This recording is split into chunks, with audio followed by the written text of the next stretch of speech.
Inspired by our local senior softball league, it got us wondering, what passions have you carried over from your youth into adulthood?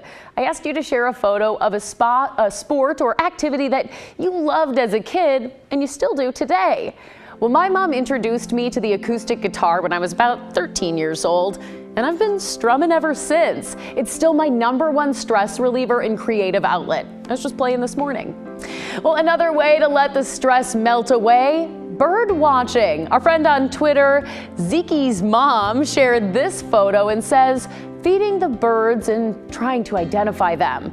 They had a big poster of backyard birds in their kitchen back in the day. So relaxing.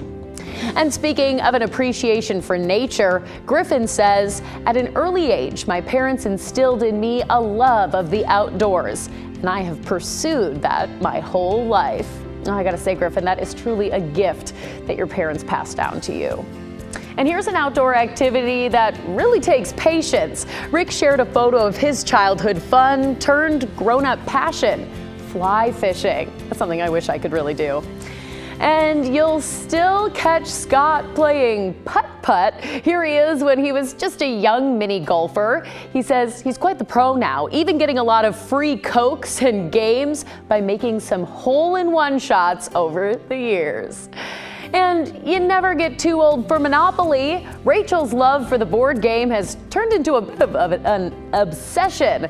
She has more than 80 uniquely Monopoly games in her collection. So cool. And finally, Amy shares something from childhood that I think we could all use a little more time for these days. Daydreams. I totally agree, Amy. I used to love my long bus rides to school when I was a kid because I just got to sit and daydream. I need more of that as an adult.